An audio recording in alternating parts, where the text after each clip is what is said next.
is gonna live forever. This title means you have to be the best there is. Yeah!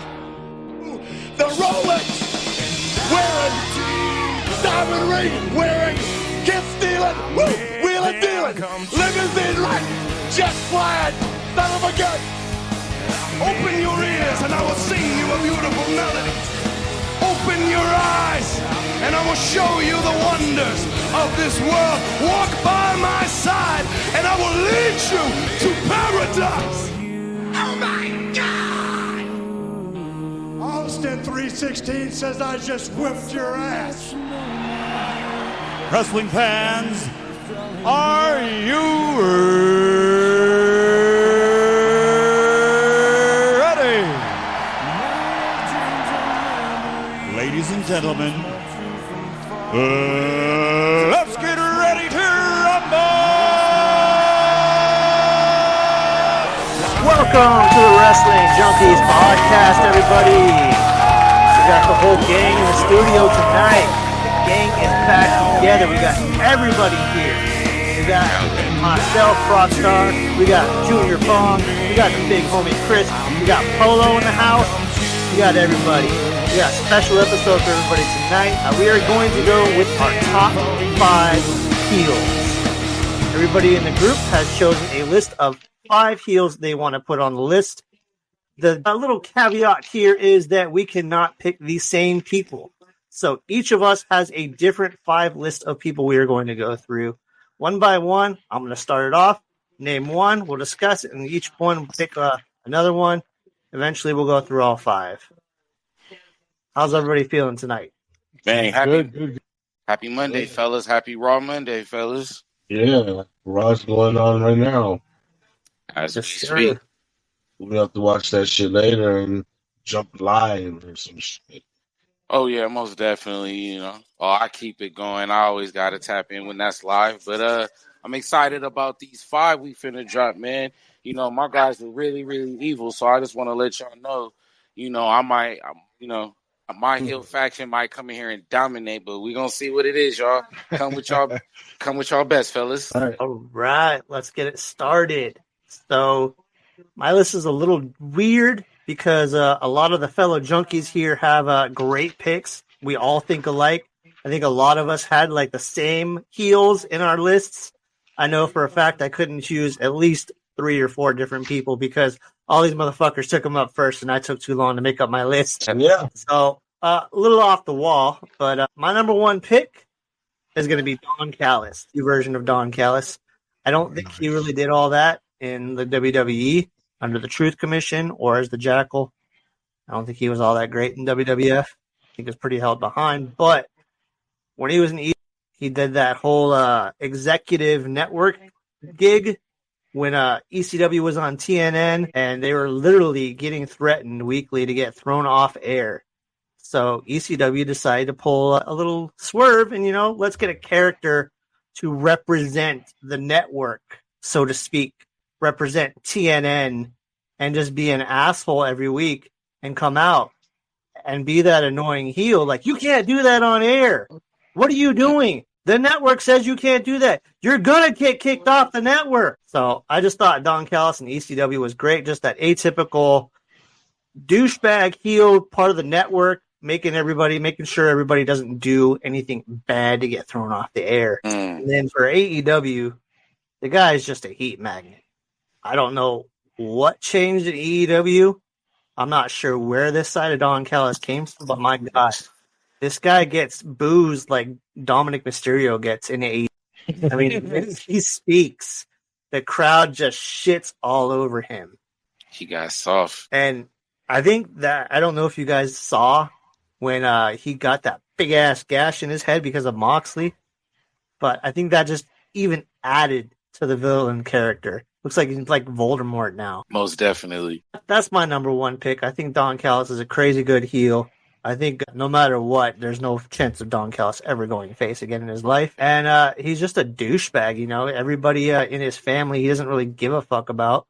In the Don Callis family, everybody is replaceable. And he's just trying to get everybody to cheat to win. Doesn't matter who you are. You're in my family. You're going to follow my rules. You don't, you're out. You're replaceable. just like Kenny, and just like Will's going to be. Will's very much 1 foot out the door. Well, I like I'm impressed with the Don Callis. That's a good way to get it started off. Good job. Yeah, Who's next? A really good heel manager. Yeah, I like when he turned on Omega. That was pretty good. The Screwdriver, like, not many people use screwdrivers in wrestling besides the hardcore guys. Yeah. But Don Callis bringing out that screwdriver and just nailing everybody with it. Was the screwdriver move in this last match, this thing that he was involved with Ospreay? Is this whole screwdriver thing, is that something that he's forever done? Or was that just like a very impactful moment in that match that he was trying to do that to get Ospreay like to, fully commit to them? He's done it for a while in AEW now. He blinded Moxley with the screwdriver. He nailed Kenny Omega when he turned on him with a screwdriver. Do you remember that? I don't remember who he almost nailed and like decapitated with a screwdriver, but they did that whole spot where he's going after you in the corner with the screwdriver. The guy moves and he just nails the screwdriver right into the turnbuckle. So we need to just find some screwdriver T-shirts and get Don Callis' face on the tip or somewhere on him, right? Screwing it, since that's his thing. You've been screwed. You've been right. You've been screwed. Don't get screwed. You've been screwed. Yeah, some shit like that. That works. I like that idea. Passing on over to you, Ernest. All right. I guess we're still doing like managers. I will call out the almighty Vince McMahon. Nice. As my top heel. I mean, he's the ultimate heel. I mean, the Screwdrop kind of gave him his persona. That's when he gave birth to his Vince McMahon character. He got to like come from an announcer to a top heel for a long time. I think Vince McMahon will go down all time. I think in everyone's eyes here as one of the top heels. He's kind of like the poster child of heels of. I think Hollywood Rock is kind of like trying to act like him right now because he's the new like boss of the company. So he got to evolve his Hollywood Rock character, and I think he just took a little page from Vince. So that's my main guy. And I mean, here everyone knows that. I bet you everyone had that in their top. I think I stole that from everybody. We all contemplated it, if nothing else, Yeah. You can't beat Vince as a heel. I mean, the amount of people he's screwed over, and not just as a character either. Women, men, you name it. Everything. And then in the end of the day, he went down for it. So it was not just a character. It was real life. Yep. Kiss My Ass Club was real. Vince hasn't fully lost everything yet. He's not sitting down somewhere in the same spot every day in a routine. That's when he's fully lost everything. There's rumors with the AEW. Nah, Vince ain't. No, there's no way Vince. There's no way Vince don't fully stick with Vince. Vince is not gonna ever want to just deal with the wrestling business anymore. I think he's like, I'll just go sit my ass on the sideline with Dana White. Chill. You don't think if Vince had a chance to come back to the company, he would? No, he would. Really? Now, okay, go against its company. Come on. Yeah, I know. Ego guy. I literally just said Vince would not want to endure with wrestling ever again. But based on that question, I don't think that Vince would go back to the W. I think just out of spite, one of two things. Yes, that's the one I want to lean towards. He would make his own company. Tony, look, I've been gone for years. I could still come back and make a company better than you. And you guys, how many people do you think would actually dip from WWE and go work for Vince? Just the thought of those, that would be great. But that's another episode. I think no one really. I think Triple H kind of like set the tone. Yeah. That people want to work for Trips right now. I'm a Paul Levesque guy. I don't think a lot of people jump ship to work with Vince anymore. And once again, there's another conversation, but I feel like the Hunter thing, I think the people that want to work for Hunter have fallen under his brain tactics. And it's like, if you have any remote Vince blood in you, or if you're trained under anything of him, unless we have a good relationship, It's kind of what's going on with Bobby, for example, But what I'm saying with that is Triple H, I think, is basically the babyface version of Vince. Like, he's acting as the baby version. He's the Vince McMahon that used to wear the black and red varsity Raw jacket. Raw's War. The Raw's War jacket. You know what I'm saying? When he was coming out dressing like that, that's Hunter right now. He's that version. He hasn't went, F you pay me type mentality yet. But let's keep it going. We're still in the honeymoon phase of trips. Oh yeah, right. The sex is still good. I still wake up with a smile on my face. I'm excited. I'm still excited to come home to you. All your food tastes amazing right now. Still, it's not store bought. Right. It's not right. It's not store bought. Right. It ain't microwave yet. You still getting in the kitchen, making the effort right now. That's funny. It's on you, dog. Taking you guys back before the network, before television, 1941, by a name of Wagner. People don't realize how influential he was. Many. You want to say his name again, Chris? Because that didn't come through. Wagner. Wagner. Who Wagner? I'm getting there. That's when he changed his name, and that's when all that heat started coming. So Lou Thez, as we know, turned out to be the Lou Thez Press, says he was a shooter. However, didn't gain fame till he became Gorgeous George. People don't realize that he was the first wrestler to ever come in with the fabulous robes that Ric Flair incorporated. The wigs. Was using perfume Chanel No. 5, as we all know. Rick Martel started using that. He was known for cheating in all his matches to win. Eddie Guerrero incorporated that. But 1947 is when he really blew up. And they compared him to Lucy Ball, which is Lucy, and Bob Hope. That's how much fame he had. And he was the original heel. Gorgeous George. So Gorgeous George his name was Wagner before he was Gorgeous George? Yep. That was his original Wagner. And that was his wrestling name. That was his wrestling name. And he said that Lou Thez said he didn't gain no fame until he became Gorgeous George. Wait, how does Lou Thez carry into this? They said he was a legit shooter and gave him, because, they said he was flamboyant, which is also what gold does, that people think they can actually take him on. And Lou Thez said he was an actual legit shooter. Nobody would fuck with him if they only knew that he was playing a part. Remember, kayfabe was huge back in the 40s. Yeah. Yes, very. So him to walk around flamboyant, being homosexual, I'm sure the fans were like, hey, this guy's a pansy. We can take him. If they only knew Duke could shoot. Don't get this pretty face messed up. Right. Man, those wrestlers back then were a different breed. Right. Yes, the Mafia, they protected the business. Vern Gagne was the first one. He's like, hey, if you ever get your ass kicked, you're out of the company. So they were legit shooters. You had to be a real man's man back in those days. And it wasn't about wrestling wasn't a business like it is nowadays. Wrestling is a corporation nowadays. Yep. Wrestling was wrestling back then. It was still about the dominance of I am the stronger man than you. It was literally like it was still almost you almost want to say wrestling then still had the mentality of like gladiatorship. I would almost want to say when in this ring I must dominate you. If I look weak, I am not worthy. That was the mentality, Now, regardless if still we're putting on a show, but I'm putting on a show to show that I dominate you. And I wasn't concerned about the performance. So it was a different time. So like you said, for him to have all that and still, I agree. That's not a bad one. It's actually not.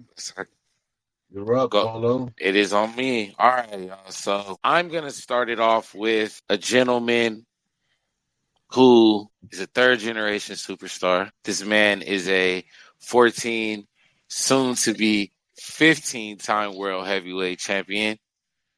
At this time in his career, this man was killing legends left and right. The Apex Predator, Mr. 2015 version of Randy Orton. Let's go. Randy was just different. Randy had no heart. Randy had no love for anybody. Randy showed no mercy on anybody. Randy said, I'm going to do what I have to do. I could be the lone man out here. Whether you love me or you hate me, I really don't give a damn. And in despite of me having to turn on whoever I did or turn on whoever I had to, it was always a purpose. Randy always capitalized on all his turns or on everybody he screwed over. He always ended up becoming a champion, which is why he is a 14-time champion. Randy screwed over the big dog and was always the bigger dog. If Randy ever got knocked down, he came back and screwed you over twice as bad as what you got him. He's ended many of your favorites' careers. Shit, how he did Daniel Bryan, how he did Triple H, how, just his time evolution, even though he never was actually a full-fledged, like, his own heel, but you saw those flashes then. And all the way till now, you still know not to cross Randy. You just know not to try it with Randy Orton, because if you are, you're going to be hit with, to this day, the 3 most deadliest words in all of WWE, RK. And the fact that RKO has ended so many careers, that punt kick has passed out your favorite's favorite. It's hard to say anybody has been more diabolical and cerebral. And yes, I'm putting the word cerebral on Randy. Nobody's been more cerebral than him throughout his entire career, from the beginning all the way till now. So I would definitely have to say one of my top heels is most definitely out of St. Louis, Missouri, Mr. Randy Orton. Hell yeah. You got to be a diabolical motherfucker to handcuff Triple H to the ropes and make him watch you DDT his wife and then slither on top of her body like you're going to fucking kiss her. Like right in front of Triple H. Like, that's his wife. How the fuck you going to do that shit? And then break into the man's home, too. See, I wasn't even going to go into that aspect of things we do to the things our favorite heels did. I was going to save those type of antics for another guy I had selected, but if just the fact that we all know these things exist are great. But I did leave those out because I wanted to save those for a special somebody else. But no, you're fine. This is all-time greatest heels. So you are adding on to my fire, which makes it even greater, because you know that there is a Jesus scroll and a plethora of things that our favorites have done to the less fortunate in this wrestling world. So yeah, goodbye you too, Brock. I guess it's back to you, big dog. Who's your second rotation of baddest guys in the biz, in your opinion? My next rotation, my next pick, he is WWE and TNA Hall of Famer. He is probably the most decorated tag team champion, tag team wrestler in the history of professional wrestling. He is Bubba Ray Dudley. I was about to say. Bubba Ray, Bully Ray, however you want to name him. The bully. Doesn't matter. Guy was best heel you could get, man. I mean, this guy could just get a crowd to want to fucking kill him. I don't know how many times ECW crowds literally were on the brink of rioting just because Bubba Ray is out there calling their moms fat slob whores and telling them, I'll fucking kick your ass, buddy. Get the fuck over this railing and see what happens, bitch. Like, Bubba Ray didn't take shit. Bubba Ray called your ass out. There's a video I posted a while back. Rick Rude had just recently died. ECW was doing a pay-per-view. And before the pay-per-view, they were doing a 10-bell salute for Rick Rude. It was the Dudley Boys in the ring, and they're doing the 10-bell salute for Rude. And there was a girl sitting right there in the front row. They asked for everybody to stand for the 10-bell salute, and she sat. She just sat there and didn't do shit. Bubba Ray got on the mic and reamed her out. I mean, cussed her the fuck out. He did not care. He said, let's get you the fuck out of here. It was to the point where Paul Heyman had to come out. Paul Heyman actually came out and doubled the fans' money and said, get the fuck out. No shit. That's a true story. Bubba Ray was a menace in ECW. And then you go to WWE, and he's powerbombing women through tables. He's powerbombing old ladies through tables. Rest in peace to me, yeah. And yet, he got over as a face. That's crazy. He got over a face by powerbombing old ladies. But in the beginning, you didn't do that to these old ladies. Fabulous move with Mae Young. These are legends in wrestling. You're putting through powerbombing through tables. Let me move on to TNA. Probably his best work as a character in Bully Ray. Former TNA World Champion, Tag Team Champion. I think his character work in TNA was great. A lot of people don't like the Aces and Eights gimmick. They didn't like the stable. I personally loved it. I kind of digged it, and I liked the whole swerve with him and Brooke Hogan. I mean, it's been done. It's an old trope of, marry the boss's daughter and get good in them and then turn on them. But it worked. And I thought it was great with the Bully Ray character. And they kicked Brooke Hogan aside and brought in a hotter Brooke. Brooke Tessmacher. Wait, what's her name? Say the second name again. Tessmacher. Tessmacher. I don't know why I don't remember her, but it's all good. She didn't have a big role in TNA. She was there for a flash in the pan, but I remember her specifically because Bully Ray had the line of, I got rid of one Brooke to upgrade to a hotter Brooke. Should be like that. So that's my number 2. Passing on to you, Ernest. My number 2 is all about perfection. He was great. I think one of the best gimmicks and in-ring technique. He had the best technique in ring. His gimmick was so cocky. His entrance was the shit. Because everything that he did was perfect. Mr. Kurt Hennig is my second one. One of the best intro videos too. Him being perfect at everything. I felt like his feuds with Bret Hart kind of fucking created his cockiness and gave great matches with him and Bret Hart. I think it was SummerSlam, I think, 91 or 2. 91 or 92, one of those. I'm not really fucking sure. You guys could fucking look that up. But that match, I think put Bret Hart over. Gave him, it was kind of the passing of the torch. Because he was one of the greatest talkers.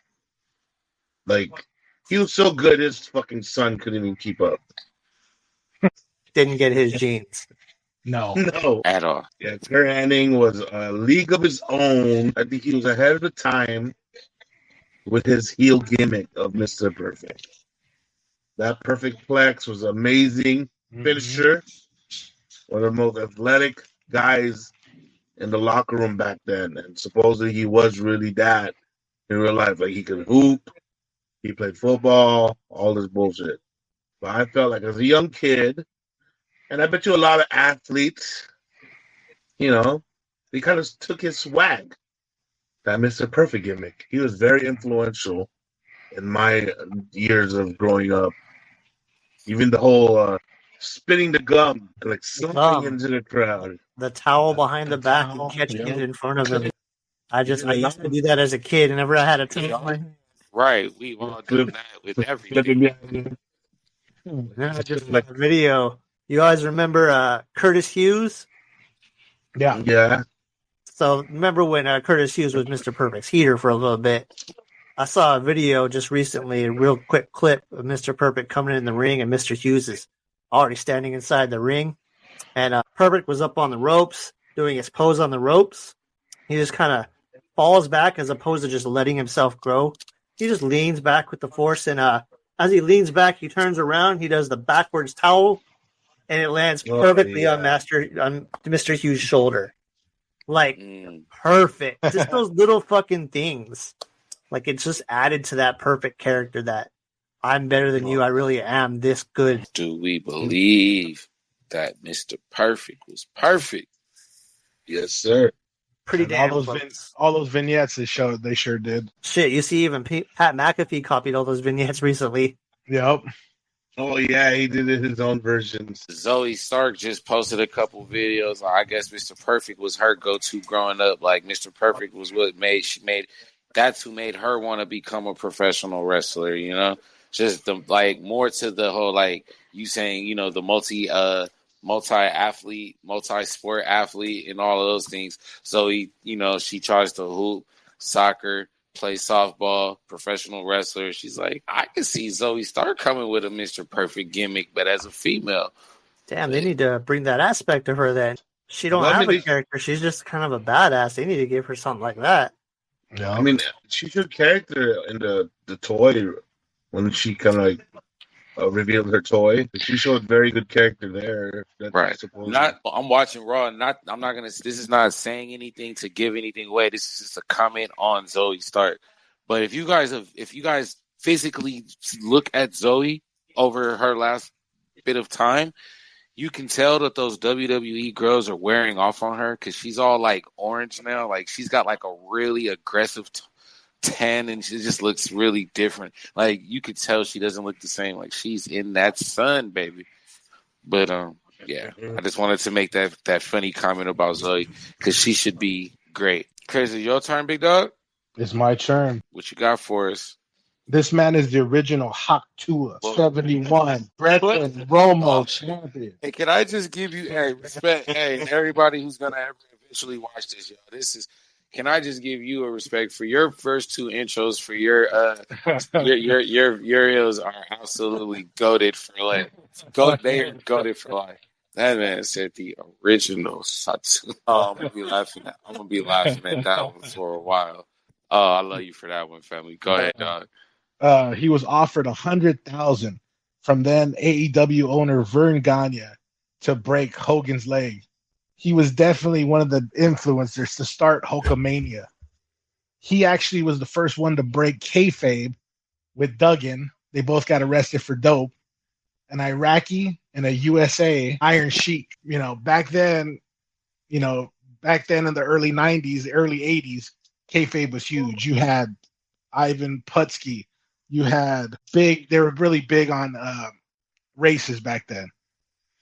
You had Bruno Sammartino for the Italians. Sheik representing Iraqi. You had Duggan, Hogan, USA. You had all these, but no one took as much heat as Iron Sheik. He almost got stabbed. He fought in and outside the ring. Legit badass. A lot of people don't know, like I said, actually won a gold medal in the Olympics for Greco and Roman wrestling. Legit shooter, legit badass right there, the Iron Sheik. I agree with you. I'm not going to say anything bad about the Sheik because every time I've ever seen Sheik on TV, now, me being my age, like, I think when I became a wrestling fan, Sheik was already kind of like out the door, y'all, my name still gets heavily spoken of, but I'm out the door type shit. So I don't know. But I personally don't want to put Sheik in the heel category for one simple reason. And that's because we know that he contributed to raising this one guy. I'm pretty sure you guys have heard of his name. His name is Dwayne. The Rock. Mm-hmm. Yeah, he had, according to Dwayne, the Sheik took many years investing time, love, care, and support, and just stability for that entire family in that matter. And I understand that that's a little more on the personal, real side of life, but just my reaction to that, I take that into it. But from what I saw in ring, yeah, nobody liked this guy. He talked a lot of shit. You couldn't understand him too well, but you knew he was talking his shit. And I know that. Was Sheik a multi? This is something I want to ask you guys just so I can get my education on at the same time. Was Sheik was he a multi-time champion? Did he ever win the big belt or what? Where was he successful as far as? He won the green belt, the one Hogan won from him. He actually beat Bob Backlund for that title, and then Hogan beat him, and that's when Hulkamania was off and running. So Hulkamania was technically created off of beating Sheik. Exactly. Big time. I don't think if it wasn't for Sheik, I don't think Hulkamania would have blew up that big. He definitely played a part. He would have just been another big, strong, big bicep guy that won a match. Yep. Because he needed that foreign heel. Yeah. That everybody hated. To push his, I want to be. Yeah. Yep. Well, maybe back then it was all love for her. Shit. That's who I should have had as my number one heel. Fucking 5 years of somebody's life. Sheik was a strong motherfucker, too. Yeah, he had those clubs. A lot of people Those couldn't do clubs, them. not many people could do those clubs. Yeah, Bob So Backlund and Al Snow are the only wrestlers to ever be able to lift them. to There was lift somebody Sheik, else. If you watch damn, I put a Treasures, boulder like that. Hidden Treasures, Yeah, there's an episode with Iron Sheik. I don't remember who it was, Bob but Backlund. they actually it was it back? No, Yeah, It's- Bob Was it? Backlund. Yeah, Sheik actually got Bob Backlund replicas because he was the only one to be able to do it.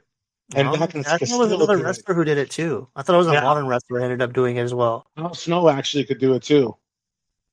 It was somebody. I'll have to go back and look at the episode, but I know somebody Yeah. else did it along with him. But they were struggled for a couple minutes there, and they didn't. Oh, get any Ty, what's his name? Ty Dollar. Was it him?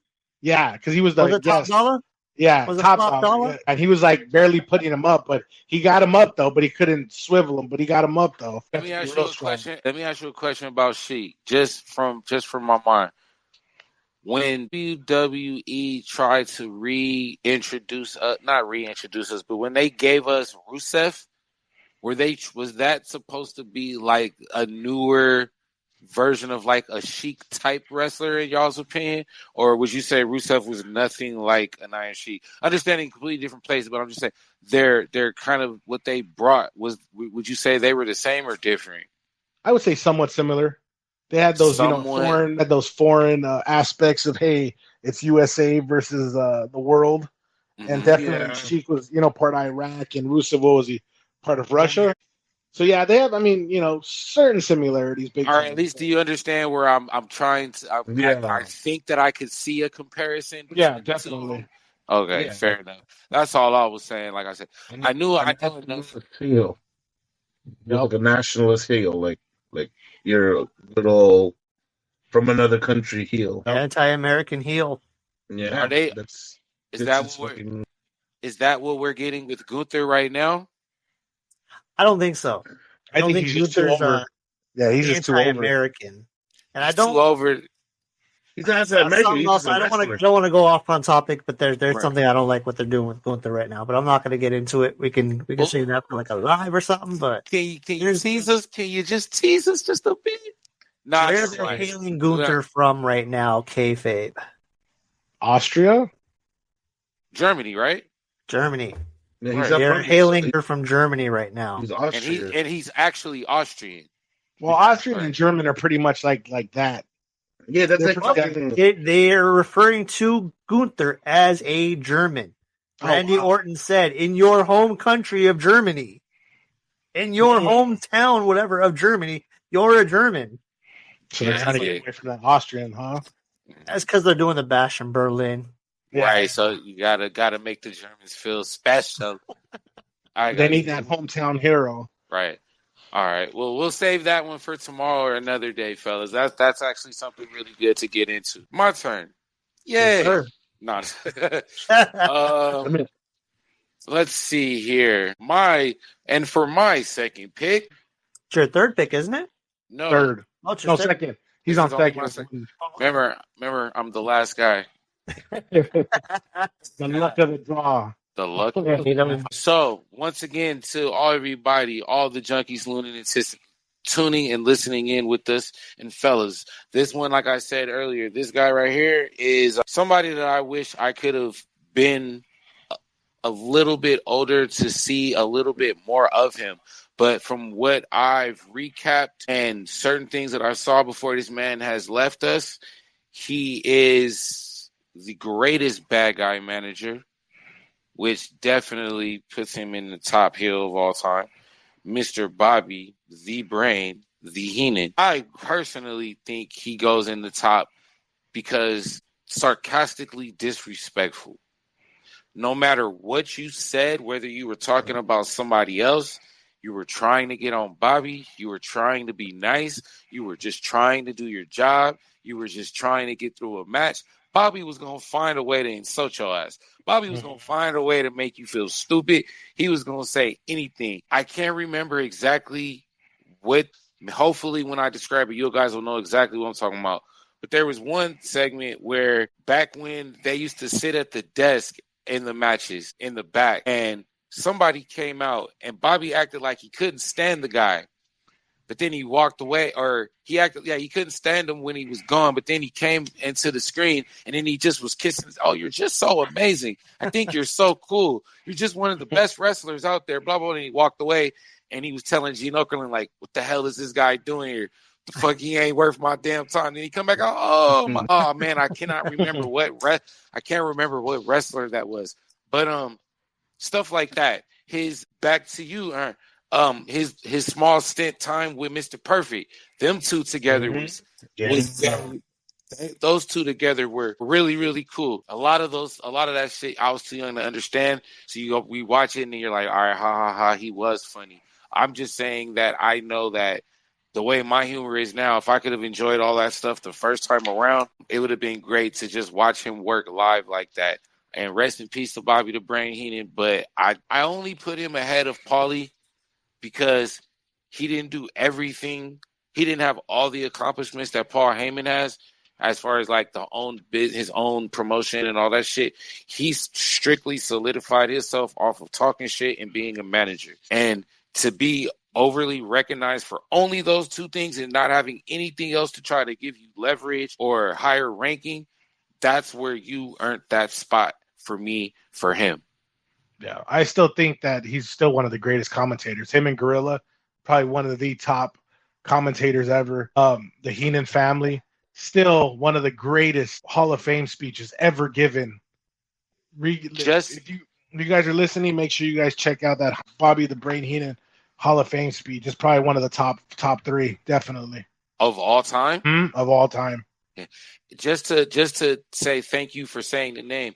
That segment I was talking about, it wasn't with Okerlund. That's when he was commentating with Gorilla with Monsoon, as you say. Yeah, I just remembered now. But those are reasons. So shout out to Bobby Heenan, man. That dude, I think he would have been really dope now. He's timeless.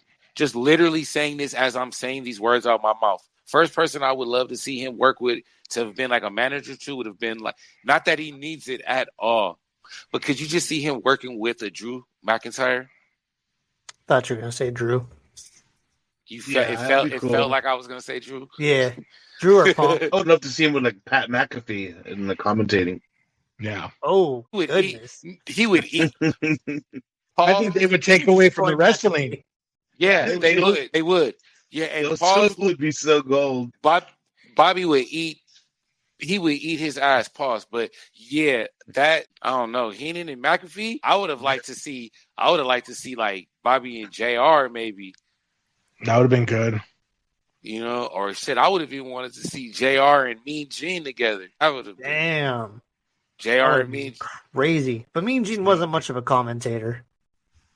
He's more announcer backstage. But you got to think about his reactions from interviews, like him letting JR call some shit and then just feeding off of JR. Whoa, I couldn't believe that. JR, how could such a thing happen like that? That is I don't know. I just think that would have been really cool to see.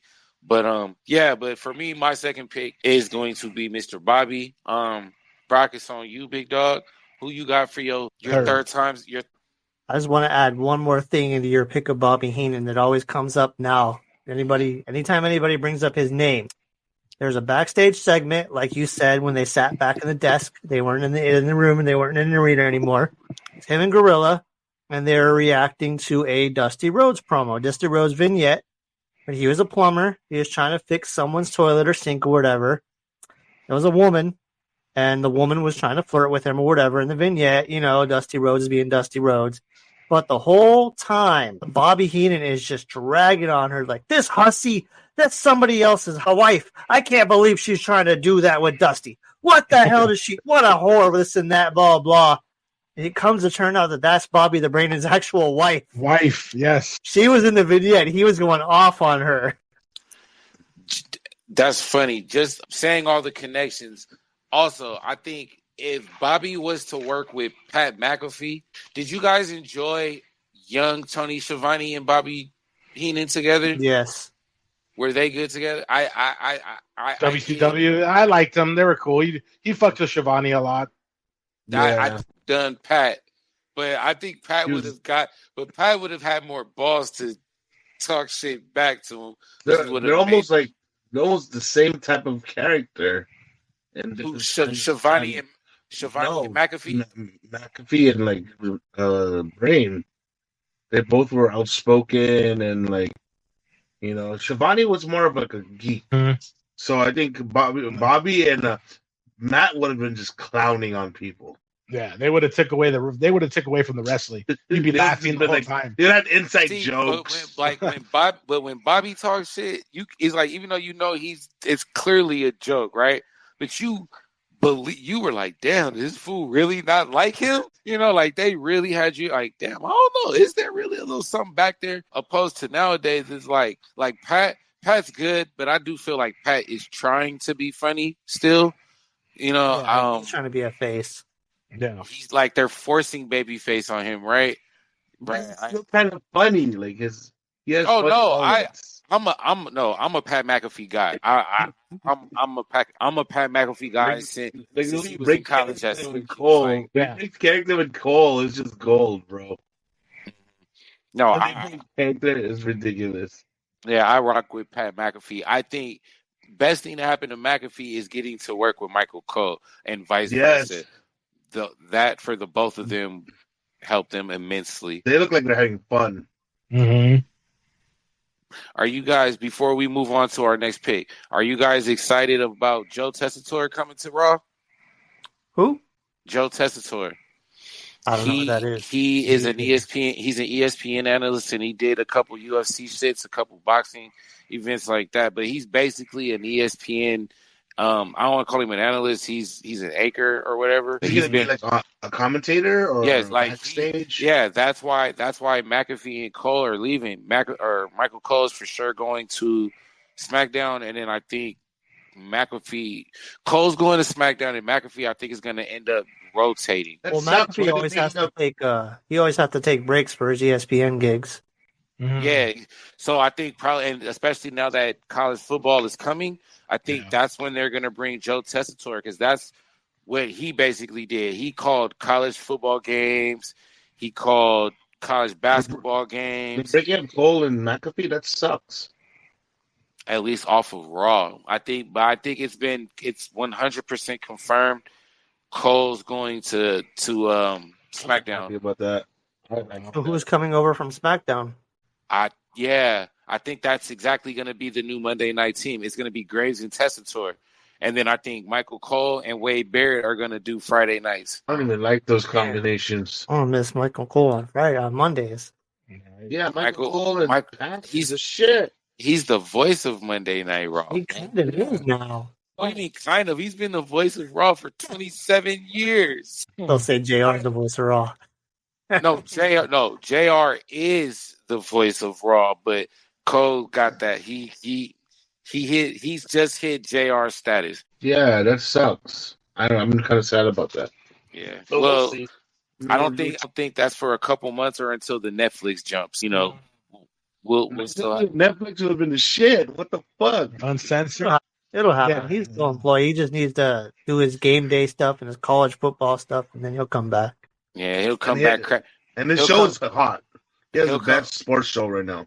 Mm-hmm. No, he doesn't. You don't like it? So just a 5-second side note.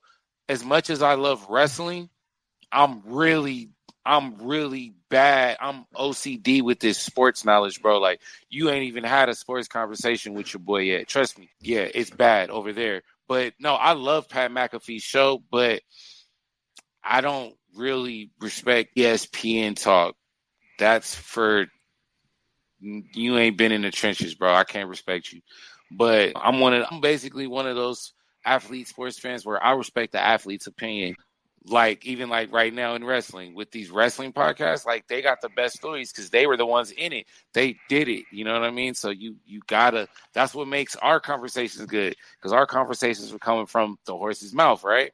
So that's what makes it better. And that's just my little thing on that. But, you know, let's get back to the rotation of these amazing heel picks, fellas. Yeah, go for it. Sir. It's not my, it is definitely Brock's turn.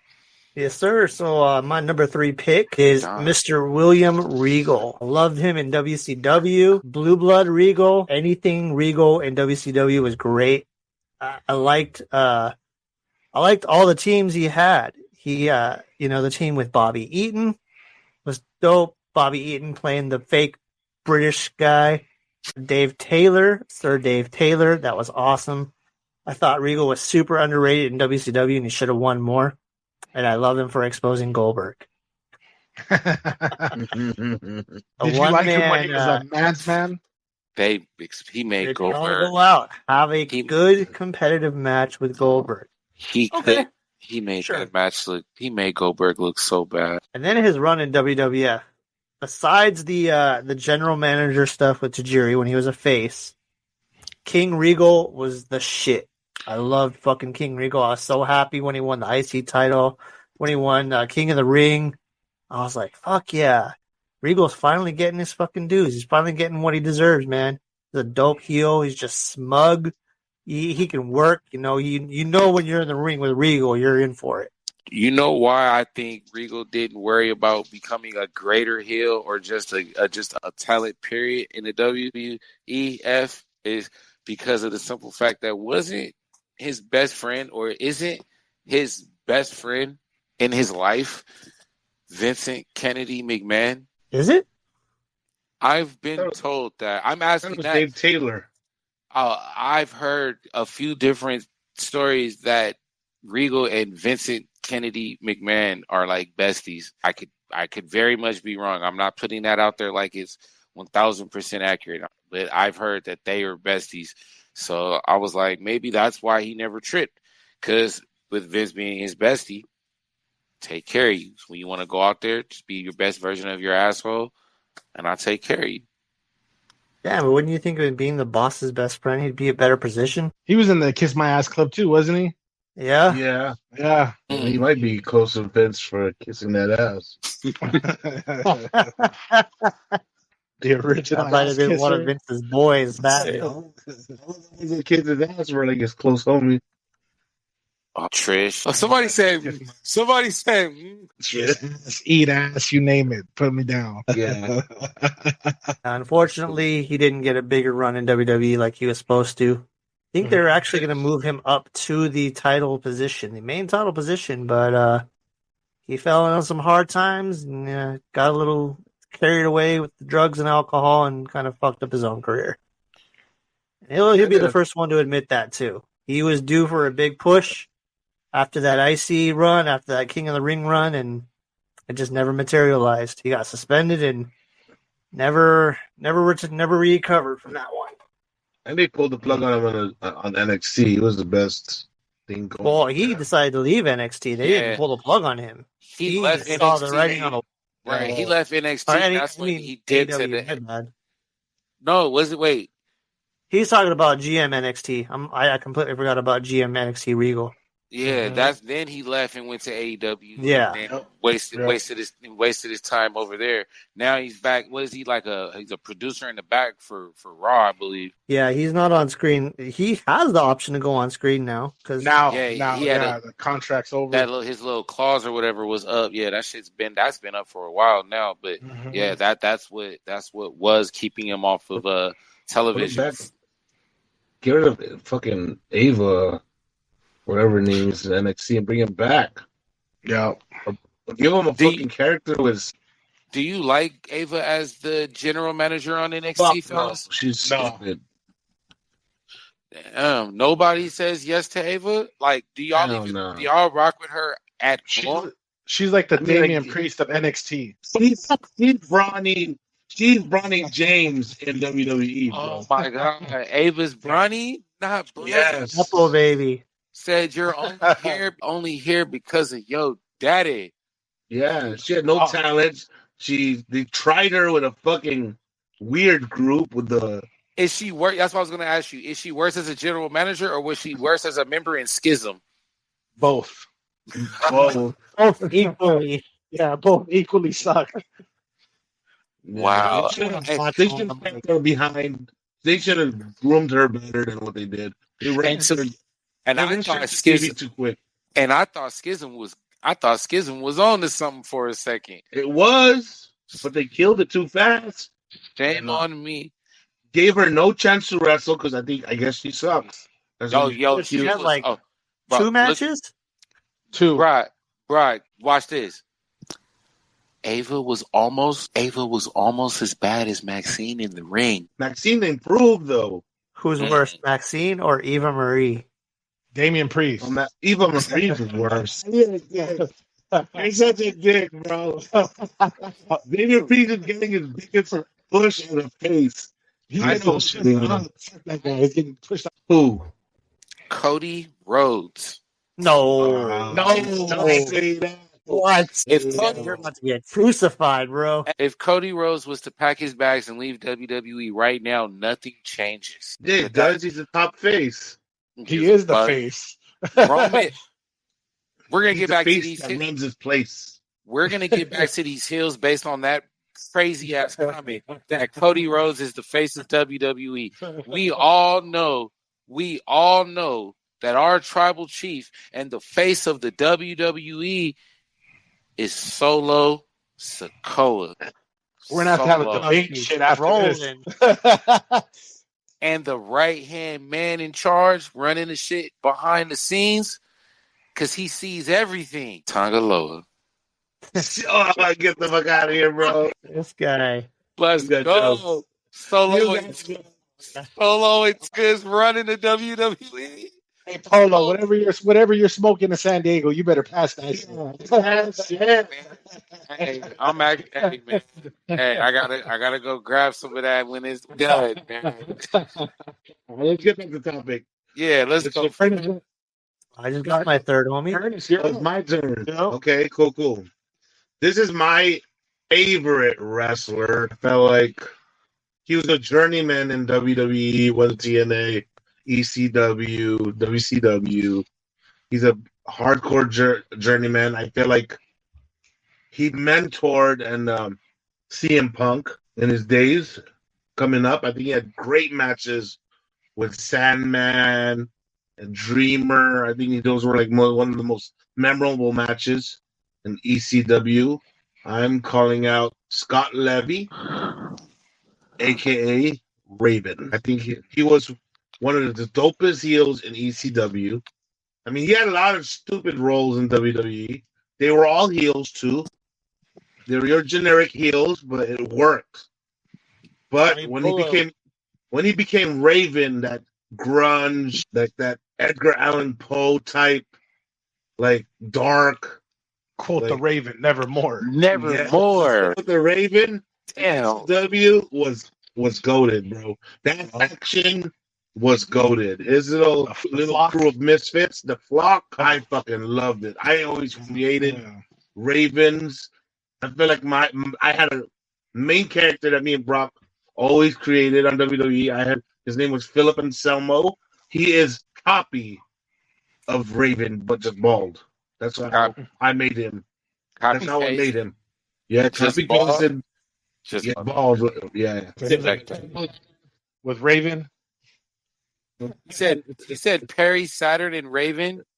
a bald-headed Perry Saturn. Wow, bald-headed Perry Saturn. That's crazy. He was bald-headed. No. Or you know what I mean? A bald-headed Raven, not bald-headed Perry Saturn. No, Perry. Yeah, so Raven's one of my favorite heels. He's a great in-ring worker. Hell yeah. I like the squeak he does when he talked that the squeak he does. Jake the Snake had the best DDT. Fuck Yeah. yeah. Yeah, they hit that shit. Great worker. That even flow DDT. Jake the Snake and Ray over the Rock's DDT? Yes. Yes, hell yeah. Yeah. Rock's is too kind of exaggerated. Yeah. What about just... No, I'm going to leave him out. Jake the Snake had a lethal DDT. Yeah, he killed people. Rock had too flamboyant. DDT was too like... Yeah, pop himself up back up. Nah, fucking. As soon as you hit the floor with Jake, that was it. You ain't getting up. You're done. You're getting the Snake after. So much to him, but I think he kind of flew under the radar with everybody. Raven was one of my favorite heels. WCW time and ECW. He's a smart motherfucker too. He is smart as shit, dude. Go watch some of his fucking interviews, man. Some of his shoot interviews. That fool's got a crazy mind for wrestling. Great Raven? fucking word. Yeah. His promos were the shit. Like, that's why his character was so believable, because he was fully... I'm influenced by Raven's promo. Nice. He had cool ass fucking promos. Raven was good in TNA, too. I thought he was pretty good in TNA. He had a little group in there, the Gathering, and CM Punk was actually part of that group a little bit. No shit. I didn't know that. Yeah, CM Punk was there. Julio De Niro and Mickey James was in the group. That's fucking mentor, bro. Punk's mentor is Raven. No shit. We wouldn't have a Punk. And then he had some crazy good promos with Punk and ROH as well. Oh, yes. Look that up if you guys haven't seen that. That's just epic. The matches with Punk, fuck. His entire feud with Punk in multiple promotions, too. Yes. And Sandman. Don't forget Sandman. Him and Sandman was like fucking... Ooh, taking his kid away. Turning your own kid against you. I mean, that was like, Dom and Ray before Dom and Ray even happened. Barely doing that shit with an empty Pacifico can still, like, that shit hurt. And he did that on the front. He did on top of the can. He'd bleed before fucking getting the match. Yeah, Sandman was cool. Raven was enough. Hey, we need to get Pacifico to be our sponsor. Another sponsor, Pacifico. I'll shout them motherfuckers out every week. And all right, Chris, go. Your turn. Shoot your next one, Chris. I'm taking it back to 1990. The invasion of Kuwait. The man was a U.S. Marine. Actually, Vince McMahon wanted him to burn the American flag. However, he talked him into burning the Hulk Hogan t-shirt. He was the first G.I. Joe wrestler, Sergeant Slaughter. When he turned on America, that threw everybody, from veterans to fans. I mean, they literally hated him. He had so much heat. Death threats, exactly. From fucking the military. Like, who does that shit? Didn't they have to escort him out of the buildings at times because the fans were legit trying to get to him and kick his ass and kill him? Yeah, they would transport him in ambulances back and forth to the arenas because he had so much heat. That's nuts. That's crazy heat right there. That's why Lacey Evans. That's why Lacey Evans could never get over. They don't like that Sergeant Slaughter. Dang, but that's crazy to think that Vince was like, "You want to piss him off? Burn the flag." Right. Hey, I got an idea. Actually, I don't have an idea. I'm Vince McMahon. Damn it! This is what you're gonna do. That man. I'm about to actually take a peek at that promo right now. Dude, you should upload that one, bro. There. Yep. That's the one you should upload, Slaughter and Iron Sheik. That was just even more fucking heat for him. Yep. What was it? Colonel Mustafa. Yep. That was another, they added him to the fire, to the fuel, and it was good. Sergeant Slaughter's my third. Polo, you're right. Polo. Let's see here, fellas. My number 3 heel of all time is Dr. Kevorkian. We're going to just go basically to the man who, as Brock actually, I think one of you guys brought it up earlier, he's almost trying to be that guy right now.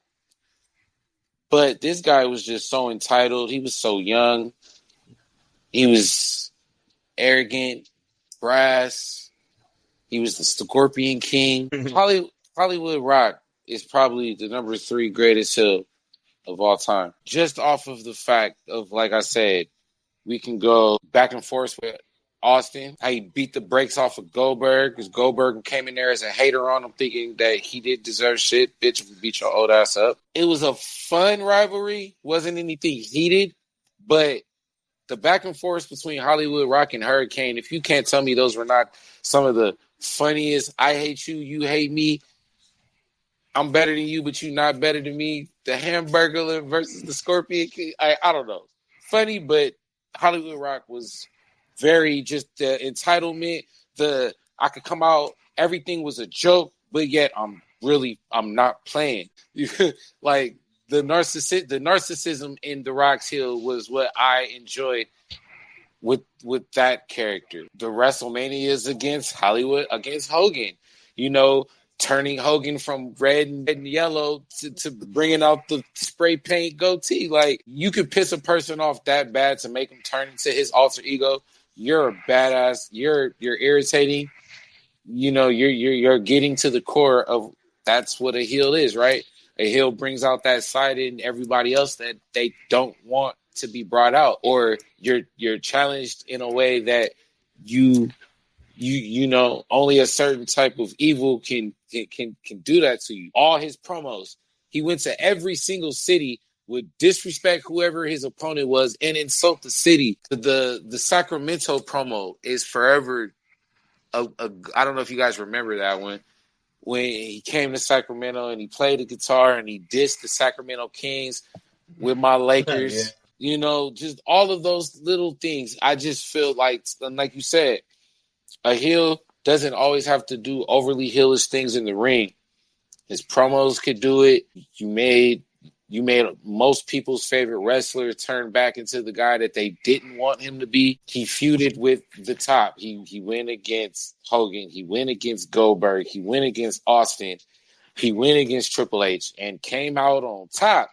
That's what makes a heel even better to me. On top of that is when you can be a heel, you can go into your feuds and you win. Because it's not always about the good guy winning. Sometimes you want that son of a bitch to pull it out. And that's what Heel Rock did. And those are some of the reasons why I say Heel Rock is number 3 on my list. Like I said, everybody that I'm picking are very deceptive in how they move. They were very sneaky in how they move, but they were very to your face. And everything they did was with a purpose. Whether it was joke, doing something serious, there was always a result with them holding the title at the end of the day. And when you're a heel, you screw over people, you lie, cheat, and steal, because your ultimate goal is to become champion, you know? And so far, everybody that I've picked, they've either put people in position to be a champion or they became a champion. So those are my picks thus far, fellas. Brock, is back to you, champion. All right. The next pick I have, I think he is one of the better modern day heels. I'm going to say before his face turn, though, because don't think he's been quite as impactful since returning as a heel.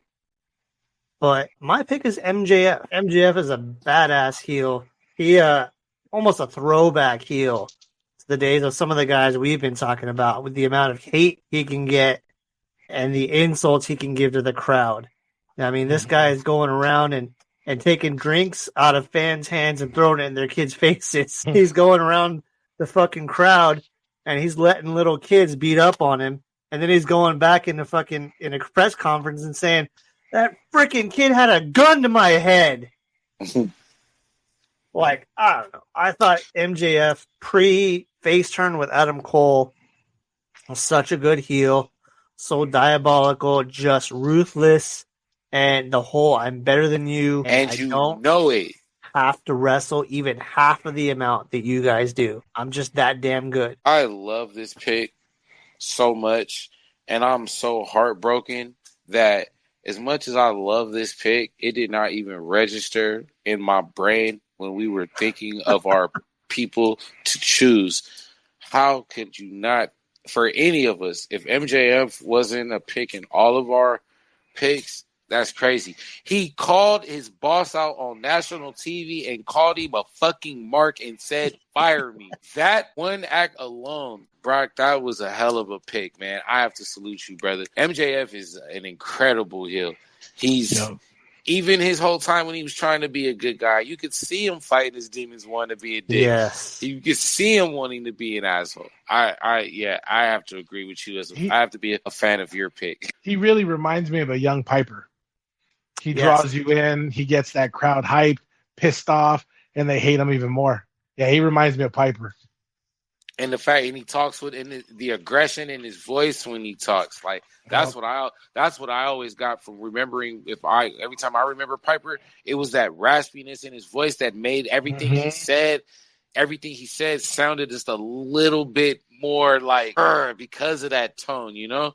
And how he would carry his shit up. Or you could tell that just when he said shit, he was just talking as if he was just irritated. Like, yeah, that's a very good comparison. Great fucking pick, man. Yes, sir. Yes, sir. This is And why the Junkies.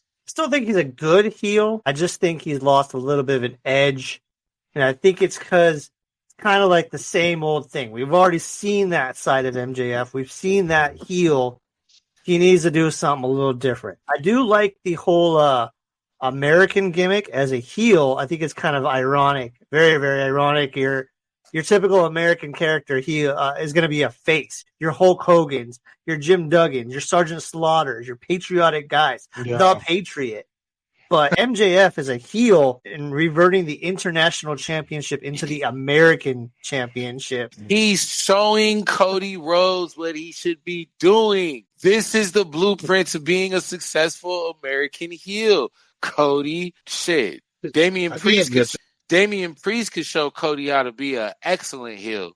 He could show him how to be a bisexual Undertaker. Cody Rhodes will show his Homelander gimmick. I'm praying, as in the words of Drew McIntyre, I pray for the day that happens to Cody. Oh my God, he said, "Davey, you really don't like Priest?" All right. Oh, you can hear all the episodes. I've been talking shit since day one. All right, so I just have. I mean, you got to remember. I'm trying to just fit in like I've been here, but I have to still ask certain questions. So you legitimately don't rock with Priest. That's not just a joke. That's not how. No. Priest, you don't like Priest. Brock told me to watch the documentary. That shit hasn't even crossed my mind. I don't want to know anything about him. I don't want to know where he came from, what promotion. Yeah, he just sucks. Damn. You don't want to know Damian Priest's struggle? He just know how to cut a promo. That's pretty good. Hey, check this out. Hey, just our luck, fellas. We fuck around and blow up, right? We get credentials in our video, get sent to a random WWE superstar to see how they feel about us. And Chris is coming at him. And they put up one of Chris's videos. So who are your top three? How do you feel about this guy? Or how do you feel about Rhea? Oh, I love her. She's great. How you feel about Ricky Steamboat? Oh, I love him. Oh, how you feel about Dominic? Yeah, that's the homie. What you feel about Priest? This stupid son of a bitch. I don't think that we're gonna be having you come back. In the mix of the Indies, cut a promo there. That's as much heat as he's gonna get. Damn, he said he needs to be in GCW with Matt Cardona. Oh, damn. Shit. He wouldn't even last in XPW. He's garbage. Wow. Jesus. He said if Florida Championship Wrestling still existed, you would not get even a phone call. Nope. Wow, that hurts, yo.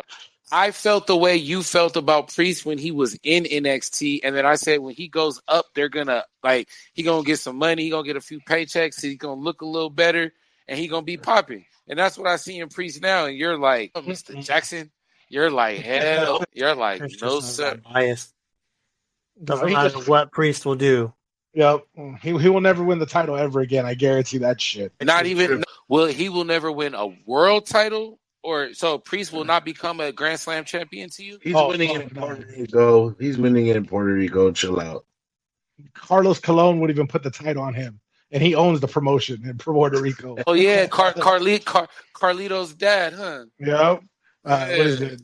Puerto Rican wrestling. He would have put the title on him. That's funny. Okay. So I just went. So whose turn is it now? It's my turn. All right, big dog. Going back to 1936. This is my fourth pick. And I'm going with the master of. I think this guy had a lot of factions. He came in with the Brood. I think his time with his best friend Christian was one of the best heel works. He gave you the 5-second pose? Yeah. They made it cool. And then he teamed up with Randy Orton and became Rated RKO. No. He had a live sex show taking Matt Hardy's girl in real life. Yeah. Yeah. So that's tough. I mean, my guy is Edge. I feel like Edge was one of the most, like, when he went in his sadistic mind to fight Taker, I think that was one of his best work ever. Mm-hmm. He showed, like, the best, like, desperate type, heelish character he ever brought out in himself. And I fucking love that. That was my favorite Edge. And he created Judgment Day, Chris's favorite group. -1. So yeah, Edge is my fourth. And I feel like he's he's gonna go down as one of the best in WWE. It sucks that he went to AEW. It really does suck. Broke his leg. Fucking, it's not like he tarnished himself in AEW. They told y'all, go over there and play with kids. You're gonna get hurt. We're the best wrestlers. We're the fucking they can't cut a promo. Apparently, right? But apparently that's where the best wrestle though, right? Exactly. Yeah. So other than his little stint in AEW, I think everything else he has done in WWE has been amazing. It's been gold. You know, his attitude, his tables, ladders, and chairs. Edge. Fuck, he's one of my favorite wrestlers. Period. But when it comes to heel work, I mean, him and Christian are fucking goated of being dope-ass heels. And then the already RKO. That shit was fucking tough, too. Dominant. Hey, dominant. Biggie, when Edge and Christian won TLC 2, when Edge speared Jeff Hardy from the top of the ladder, were they heels or faces at that time? I think they were faces. I'm pretty sure because they'd already been tweeners.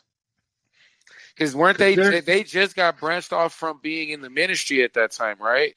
They just branched off from the ministry maybe within a year or so prior to that. Because, I mean, their heelish work was kind of like The Rock. Like clowning, making fun of people, and cheating to win. And they caught on. Yeah. So, I mean, they were kind of like the tweener tag team. Like that, you love to hate them. Yeah. You'd hate to love them. Like, you know, they won the crowd being pretty dicks. Pretty Deadly, what about him? Edge and Christian reincarnated? Nah. Could be. I mean, bro. If you give them the time, maybe they can, but they're not getting any looks like Edge and Christian did. How Chris feels about Priest, I'm almost there with Pretty Deadly. Don't talk. I have a homeboy that calls Pretty Deadly, calls him Pretty Zesty. I like them in UK NXT because they're winners there. They won. They're Weasel-like. They did the shit that Edge and Christian did, but in the main roster in WWE, they haven't done shit. Because their in-ring talent is amazing. It's just their slick, their shtick or whatever you want to call it. It's probably funny unless I don't know if are they long dragging it out with them or what. I don't know. They haven't done shit with them. They're one of the. They got killed in the main roster. They got lost in the shuffle. They could be a great heel tag team. Since we're on the topic of heels, they could potentially be a really good heel tag team. Just like a funny, flamboyant heel tag team. Yeah, but they don't. They're just gay. Like Billy and Chuck. Yep. Billy and Chuck had talent. Yeah. Billy and Chuck they actually had time. They had time to get married on TV. And fuck each other. All you get from Pretty Deadly is them in the background trying to get us fucking musical. I don't know. Like, Corey Graves loves that Yes Boy shit. I don't know why he gets so excited. I don't get it. I don't like the gimmick. I can hear it. All right, we off of Pretty Deadly. I can hear the irritation talking about Pretty Deadly and Priest. Chris and Brock are getting pissed off.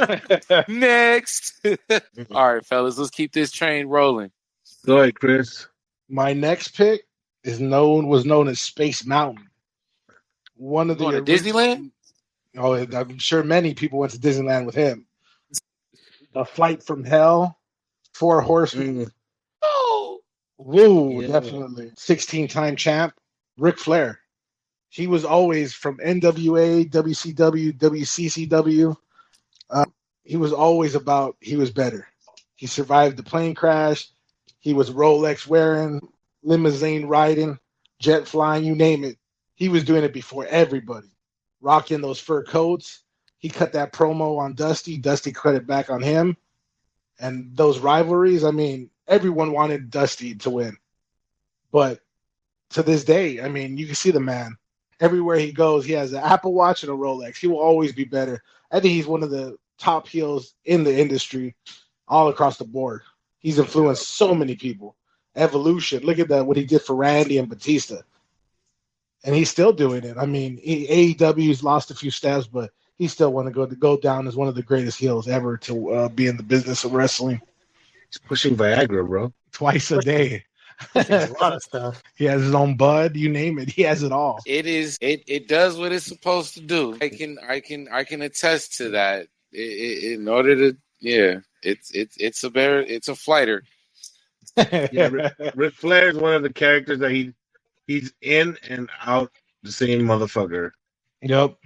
Like that's his line, that's his character. He's living it. Not even a character at this point. He lives the gimmick. That's just him. Yeah, Yes. I wonder when the last time he's ever addressed himself as Richard Flair. Yep. I doubt it. I don't think he's ever. Since probably about 1975. He probably. I don't think Richard Flair exists anymore. His name is Woo. That's it. Speaking of Ric Flair, real quick, Chris, since you brought up the man, hey, do you guys remember when he got gimmicked by Jay Lethal and they had their back and forth? The Woo. That shit's Woo, epic. woo. That is one of that. I know of Jay Lethal from that promo more than I know anything about his in-ring. Kevin Nash said he closed his eyes during the promo, and he goes, "You couldn't tell who was talking." Yeah, I know. Right hand to God, I've done that. I mean, you watch the promo enough to know first and second, but when you really do this, you really cannot tell who is who. Yeah, Lethal fucking did his impression. Do you guys think that Flair's overreaction was legit during that? Do you think Lethal actually got to him? Oh yeah, he sold that. Yeah, because you could tell Flair, like, after about the third time they went back and forth, you could see Flair was like, shit, this fool's actually doing me better than me, damn near. Like, that's why Flair being that, like, Chris, I actually. He started elbow dropping his suit. Right. That's exactly where I was going with that. I was going to actually directly ask Chris that. I was going to say, as a guy who knows Rick better than even I do, most of Rick's promos over his timeline, when he got to that point where he started taking his watches off and taking his pants, was that him, like, did you win the promo battle with Ric Flair and that's why he started getting naked because you probably got him on mic? Or was that him trying to throw you off? Or was that him saying, you got me, so I'm about to do some crazy shit so you can't say I lost the battle? Like, yeah, I think he had to do that shit to take off all the heat from Lethal. Basically, Lethal stole his heat big time. So he had to one-up him by getting naked, and it didn't do shit for him. Right. And even Jay Lethal said when he was on the top of the ramp, when they were at the top of the ramp and he did that knee drop, he said he really fucked his knee up. He said that shit hurt, man. He did it on the ramp. Yeah, that's what I'm saying. After that, he said he really screwed his knee up and that shit really injured him. Man, I like the Ric Flair pick. Yeah, you guys got some hell of a picks, fellas. Imagine if all these guys that we are naming all existed right now at the same time. At the same, Bobby the Brain Heenan having Gorgeous George go back and forth with Vince McMahon, who secretly snuck in Raven to go beat up Randy Orton, who hired Don Callis to go choke out William Regal, who said Bully Ray. Like, oh my God, it could just be. This is beautiful music. Chris, real quick, who was your pick before Ric Flair? What was it, the Iron Sheik? Yeah, Slaughter. no, after Sheik. After Sheik. Slaughter. There it is. There you go. All right, thank you. Just taking notes on all our picks, fellas. That's man. So Brock, you said Don Callis, Bully Ray, William Regal. Then we got Gorgeous George, Iron Sheik, Sergeant Slaughter, Ric Flair. Then we got Vince McMahon, Mr. Perfect, Raven. And for myself, we have Randy Orton, Bobby the Brain Heenan, and Hollywood Rock. So I got my Edge. you have Ed. That was your last one. Okay. Yeah. So you have Vince McMahon, Mr. Perfect, Raven, and Edge. Then Gorgeous George, Iron Sheik, Sergeant Slaughter, Ric Flair, Don Callis, Bully Ray, William Regal, and your fourth pick, Brock, is? My fourth pick was MJF. Okay, yes, I just didn't. After this one, we're on the last one. Yes, sir. Yes. My fourth. Oh, yeah, I'm on my fourth pick. Yeah. All right, so my fourth pick, do I want to go this guy or do I want to go that guy? I think for my fourth, I'm going to save him for my five. My fourth pick is going to be, I'm not even going to build this guy up because his name alone says everything. I'm going with the Ministry of Darkness version of Undertaker. This man was just a menace, y'all. I don't even have to go into all the segments. This fool was kidnapping people, sacrificing motherfuckers, hanging people, drinking blood. If you couldn't wrestle, you joined the ministry. He buried his brother. He was about to kill his brother. Paul Bearer, rest in peace, gave that shit an extra element of fright with that urn. The big ass Damian Priest style robes that Undertaker was coming out in. His look. Just his Ministry of Darkness look was different. That fool was on his real killer shit. That Undertaker had the teardrops on his eyes to let you know it was some people that was no longer. Like I said, the man tried to, just like to you, Brock, how you said I brought it up, but MJF, you called out your owner and cussed him out. Undertaker kidnapped your boss's daughter and was about to sacrifice her on national television. Like, bruh, that is next level, bro. You almost got away with killing Stone Cold Steve Austin. You know what I'm saying? That man threw Mick Foley off of a steel cage, man, or off a Hell in a Cell. Like, these are things like that. And then at that time in life, it was just different. So people weren't like, oh my God, he's so evil for that. People were like, fuck yes, like, do it again. Undertaker Ministry, Undertaker, man, was just, that was the second purest form of evil that I saw on television in the WWE. So my fourth pick is Ministry of Darkness, Undertaker. Yeah, he had the Brood too with him, right? Yeah, Gangrel. Yep. Like we were just saying, that's when Edge and Christian was a part of them, when they were all on that Monday Night Raw where they were all in the ring and they all had those monk robes on, and then they dethroned them and all three of them were standing in the ring like this with the cup ready to get the blood, and then they attacked the big boss man and all them fools. Yeah, man. Those are the good love ministry. Yeah. You should actually upload one of those videos of Ministry, Brock. Right. Hey, over the next few days, we should put at least one or two one person from all of our picks and give them like the most craziest, like find like their dopest heel video, and we load them up to the page. That'd be cool. You know what I'm saying? Raven one. You would you find a dope ass Raven one, Chris, whichever one you see, Brock, whoever you want, and then I just did one today, ironically, from my last pick. Nice. If you guys pay attention to what I posted today, I don't know if anybody saw it. A specific promo from a specific person, a specific, promotion. No, when we wrap this up, I go back to the page and catch up on everything I missed, since I've been a little tiny busy today. That's why I haven't interacted too much with y'all today. But it's all love. We here now. We having a blast. The Wrestling Junkeez podcast, fellas. Shoot your fifth, boy. All right. So, like I said, ironically, it was a great idea for all of us to post a couple of clips from our favorite heels. My last favorite heel on my list today is Christian Cage. AEW Christian Cage. Man is a menace. All the dead dad jokes, all the you weren't shit, your daddy wasn't shit, should have never been born. I mean, the way he treats Killswitch, a.k.a. Luchasaurus. I mean, you won the TNT title. That's my title, not yours. You're not the TNT champion. I am. And then recently, when they win the Trios titles, doesn't even have the decency to give Killswitch his own title. He gives it to Nick Wayne's mother. You're the trios champion, not Killswitch. Disrespectful. And the best moment, you'll see it on the pod, on the Instagram page, when Adam Copeland came in and they tried to reunite Edge and Christian. Fuck And off. they go for the hug after Adam Copeland says, "Come on, let's retire again. Let's retire together. Let's go out on top as Edge and Christian like old times." He gives them a hug and grabs a microphone and says, "Go fuck yourself." Yeah, that was fucking epic. That was hard. Hell yeah. Definitely. And don't Well, that's forget, my- Christian, when he was rocking with The Rock, with his peeps. You like the Peep Show.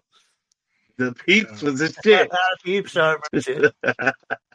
I like CLB Christian too, a creepy little bastard. Yeah. Hey, you know what?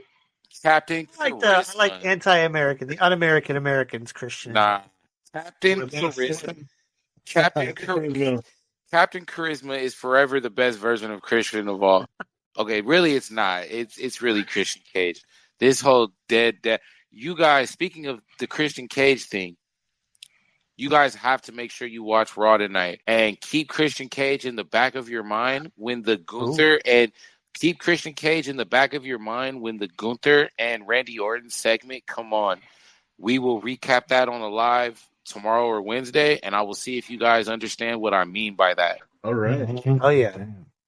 Yeah, legit. If you want to put it like that, then I will on our Instagram live. I will definitely bring that up to your guys' attention again because it'll be worth it, and you will understand 1,000% why I said what I said. It's right online. It goes hand in hand with it. So let's get excited about that. But my boy said, Christian Cage. All right, Big OG, it's on you. Come on, Chris, what you got for us? It's all right. I'm sorry. I'm so sorry. Looking at the rotation on the screen. Keeping it fresh and new. Right. My last heel, I think, is the best heel of this industry right now. This motherfucker can't ever get any word in. Every time he tries to speak, he gets the boos. So crazy. And then he's another one that targeted his dad. Feud with his dad, joined the Judgment Day. I'm going with Dom. Dom is my top heel right now. And I feel like he just took it to another level when he screwed Mommy.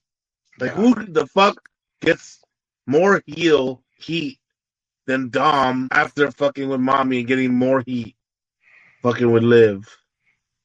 Now it's you ever seen a heel turn heel while being a heel? Yeah, that's Dom. He's made himself a more badass fucking with the blonde bitch. So that was tough. I feel like Dom is raising the bar in heelish characters. And he ain't even trying hard. So for me, I agree. Dom is probably the most hated, but I don't think he's the biggest heel. No. Yeah, you're right. He's just a heel because of the crowd. If you're a real heel, regardless if they hate you or not, you can still have enough control over the crowd to make them shut the fuck up and make them listen to you. Yeah. Dom doesn't have that ability. You're right. His voice doesn't carry. He doesn't have that presence of that yet. I rock with Dom. I'm a Dominic Mysterio fan for the simple fact that I don't think Dom is the victim in this situation. Not even a little bit. He's just feeding off it. I think Dominic has been the victim since Dominic Mysterio has been a victim since Eddie Guerrero told that man, I am your daddy. Dominic Mysterio has been a victim since then. Remember Dominic, think about this. Think about this, Big E, Chris, and Brock. On that day when Eddie Guerrero told Dominic as a baby, I'm your daddy, Dominic's face was like, and he never been the same since. He ain't never been the same since. And then when he was almost going to come back to the Jedi side, who screwed him again? Ernest, he's actually one of your all-time heels. Edge. When Edge speared him, right? That really pissed off Dominic. Because Dominic has said it himself. When you edged me, you didn't care about me. You were still more concerned about trying to go fuck up the Judgment Day. You didn't even care about me. You know what I'm saying? So, yeah, man. Then Rey Mysterio, I love Rey, but my nigga Ray my boy Ray been screwing up since he been pissing off everybody. It's like Dominic is catching all the heat that Ray's been really pissing everybody off, and Dominic's catching all the heat. I mean, I know you're saying that he is a heel, but I just want to play devil's advocate and defend my boy Dominic. I just want to defend my boy Dom one time. But if you're going straight off of heat that he's receiving, this has never been seen in the history of any wrestling promotion. But if we're saying he taking okay, let me ask you guys in this question about Dom. Is he embracing the heat? TV, does he like it? Does it look like Dominic wants to receive this shit, or does it look like it's bothering him? No, I think he loves it. He loves it. He's playing the role that he's bothering him. He's doing that good, but you can tell he fucking loves this shit. He embraces the hate. Yeah, look at him now when he's like walking in the bus.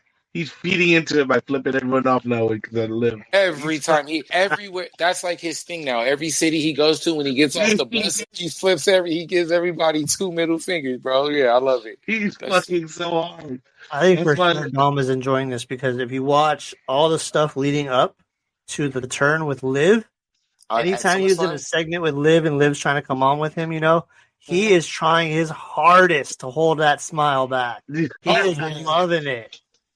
That's like that's kind of like what did Undertaker say? Like when everybody would always try to make him break character, he said on the inside of his mouth he got so many teeth bites and like cuts on the inside of his mouth from how hard from the amount of times he's had to try to hold his lips from not cracking. I could only imagine that.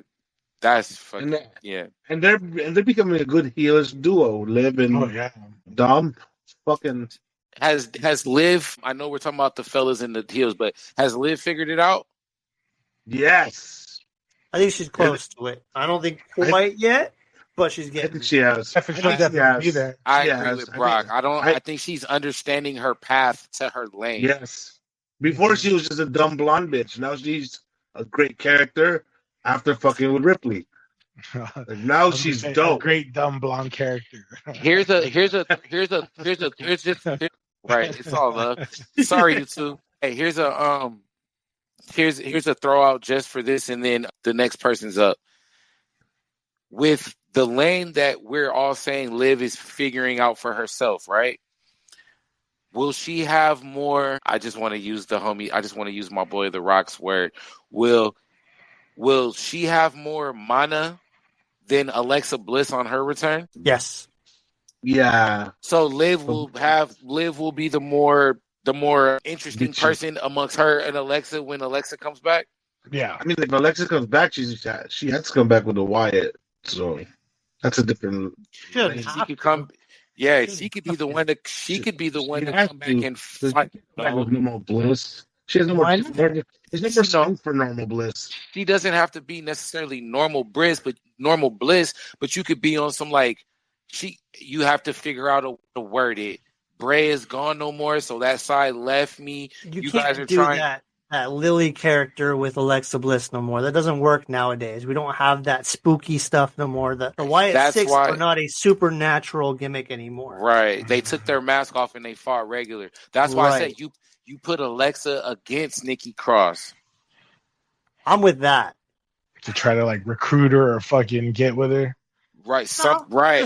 Just a feat having, because Nikki can't. She has to get in the ring eventually. Yeah. Mm-hmm.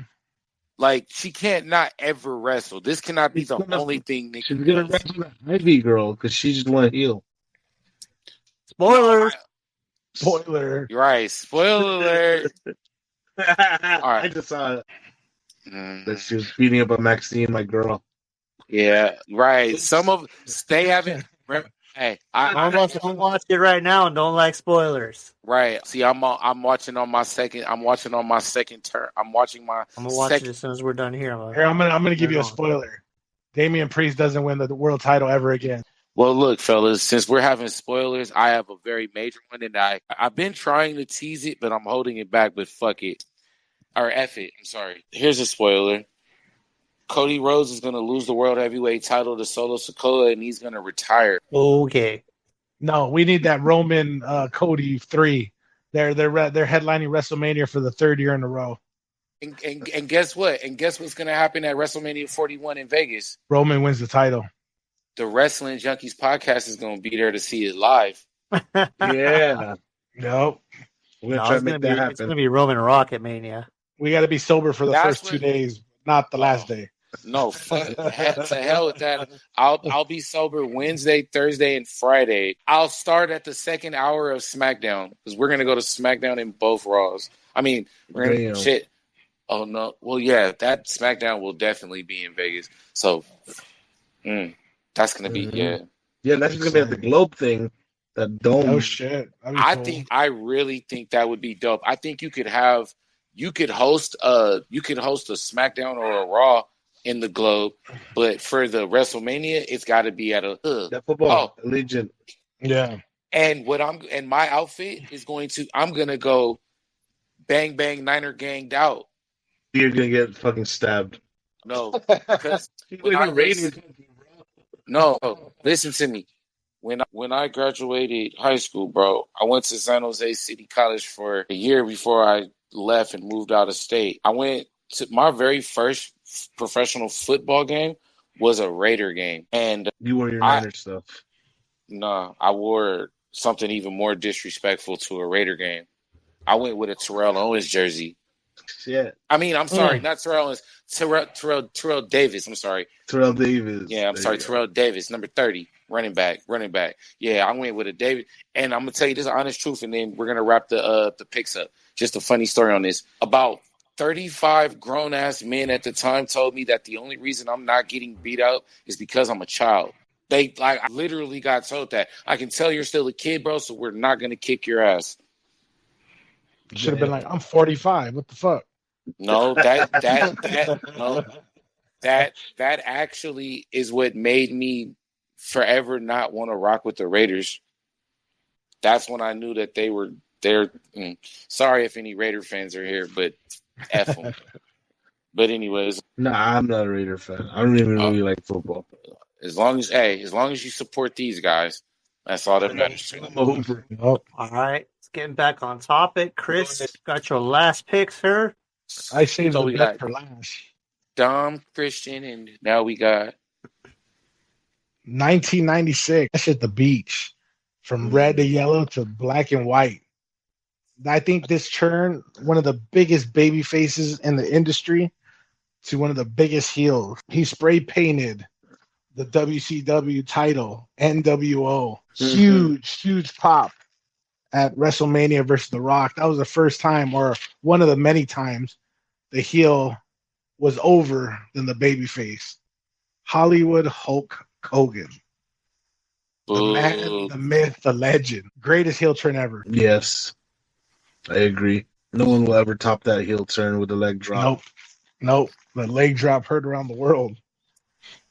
And it wasn't even supposed to be him. Nope. It was supposed to be that Stinger. That was supposed to make the turn? Mm-hmm. Yes. It was supposed to be Sting.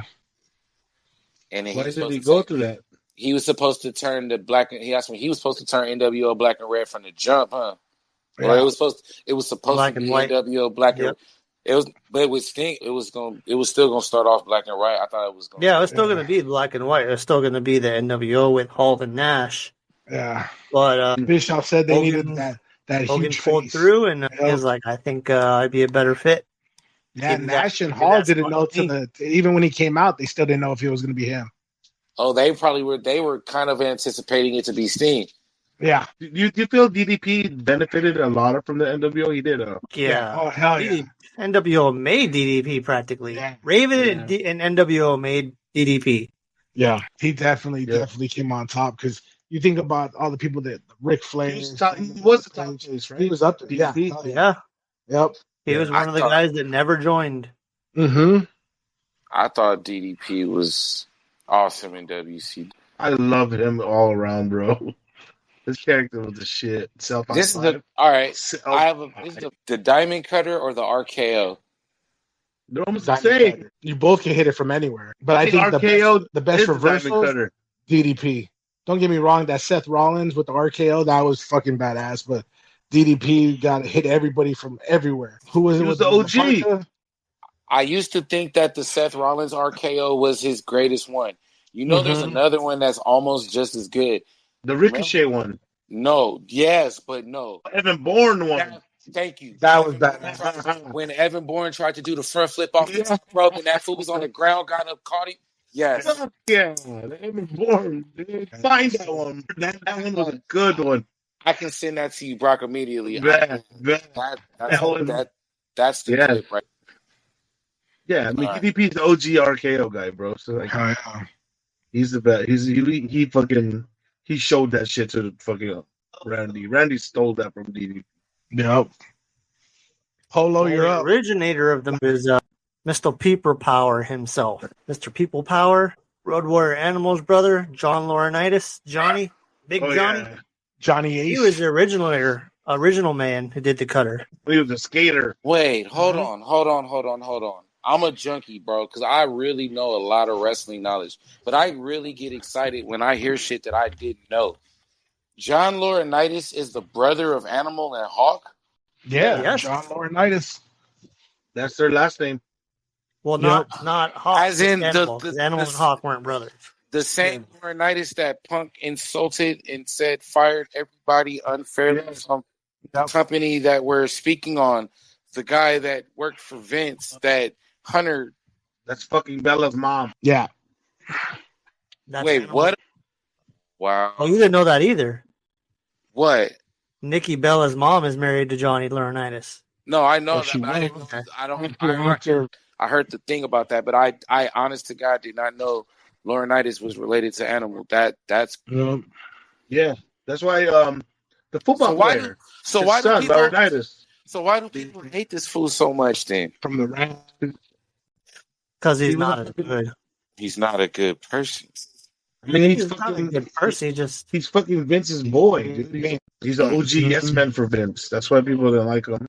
He fired people. He was He's never really firing. spectacular in wrestling to begin with. Yeah, no, that's the part I understand about Laurinaitis. But I'm just saying, like, you know, even when we don't talk about him in kayfabe fashion, people still act like it's like, fuck John Laurinaitis. Like, I thought he'd get a pass in real life. Like, shit, he's, you know, whatever. But guess I've never. Yeah, he fired a lot of people, so I bet you he got a lot of grudges. Mm-hmm. Vince let him do the dirty work. But he was the originator with the move called the Ace Crusher. The Ace Crusher. So the Ace Crusher is the original Diamond Cutter, RKO. Yeah. The original stunner. The original stunner. Yeah. Yep. Okay. Good to that's educate. See, junkies, you come here and you learn something new every day. You think you know everything, but it's okay. It's okay. Shoot us with your last one, Polo. Let's wrap it up. Are Save the you best for last here? This man is the little brother of another man. This man stands 6'10", 300 pounds through hellfire and brimstone on Monday Night Raw when this man decided to take off his mask and show us his face. The terror that he put Rob Van Dam through. The fact that this man tried to kill Shane McMahon in a trash bin fire pit ball and died himself and came back and annihilated everybody. The man's name is Kane, a.k.a. Glenn Jacobson, a.k.a. the governor of Tennessee. But at this time, but we can't forget about the Yankum. That I love to start off with Isaac. I know I said Undertaker was a menace, but Kane was on another level, man. Kane had a goal to hurt you forever for life. The way he choke slammed Eric Bischoff off the top of the ramp, crazy. The way he's almost, like I said, he's almost killed Shane numerous times. How many times did he bury his own brother? He's died how many times and has come back? Kane is an unstoppable force. Kane should have been... He got burned by his brother. He should have had a greater heel run as a champion. I love when he turned on X-Pac. I love when he fucked with Lita. That was so. Those were, but that was a little creepish though. Even though I loved how he was Evil Kane towards Lita, but that shit got a little scary though. They almost went a little too far, which is why I loved it. But yeah, I would have to also say Kane. Kane's intentions with people were that satanic, sadistic, just the mind games, you know? And then when you got in the ring, he kicked your freaking ass. He had one of the best introductions. Hell in a Cell. Ripped the Hell in a Cell open. Oh my God. And he came in just that, and he did. Mark Henry's probably like, how'd you forgot to, you cut the cage for Kane. What about me? I had to really break that shit off. But Kane, I just feel like Evil Kane like that after the mask, it would also make Kane's evil run better. Also was because right before that, remember, they turned Kane kind of normal. You know, he was kind of fun Kane for a while before that. Yes. He was funny Kane. He was funny. Kane. Right. Brother, yeah, he was off all that. So it was like, even The Rock and Hogan was like, Canaanites. I remember all that shit when he did that was, all right, now that is a Hogan moment that I will enjoy because Kane did that shit. But yeah, Kane was on one, bro. So I would have to say Kane, all from just the way he choke slammed everybody. Remember back then, you had a lot of locker room segments, and there were a lot of locker room segments where lights went out, lights came back on, and everybody was on the floor with chairs beat over them. It was because Kane ran back there and ran through everybody. You're not getting that anymore. One was the White Six. And they didn't even run through the locker room, bro. They just went through Gorilla, and that shit was and that shit in itself was a bloody fucking massacre. Remember when Kane came out and they had him all shackled up, and he broke out all the, like, that's menacing, bro. That's like, there's nothing you can do to control me or stop me. Yeah. Kane was a scary character. Think about, he even attacked JR during the interview, bro. You couldn't even have a conversation with JR. JR's questions pissed you off and made you attack JR. Who attacks JR? Like, if you're not Triple H, you know what I'm saying? Oh no, that was Earl Hebner when he punched him in the mouth. That's what I was thinking about. But no, who attacks JR, bro? Like, so I think that would have to be what was that, 2002, 2003 Kane? I would feel, or it was around that. Yeah, because I was like freshman, sophomore in high school. That's when he had the highest overall in his video game. Yep. What was he, like a 97? I think Kane ain't never been on 99, 96, maybe. High 90s. Damn, this was actually fun, fellas, doing these top 5 with everybody, seeing what type of evil all you guys are attracted to is really cool to understand. Yeah, we hit a 2-hour mark too, so crazy. Hey man, congratulations, guys! Clap it up for yourselves, fellas. Y'all hit 2 hours. I'm looking on that. That was fun, guys. I like to see that Chris got that OG in his soul, man. That man like to go back to 1937. But on some real talk though, fellas, that's good that you have that ability to go back, because those guys, man, they can't be forgotten, because it's almost going to be that time in the way this life shit works, where those guys will probably never get brought up again. So the fact that even right now in 2024 that we can go back to the 30s and the 40s and the 50s and still, give examples to where these men are still relevant and great in their own rights, that's super awesome. And a couple of those guys I never even heard of, and I think I fucking know everything. So Chris, thank you.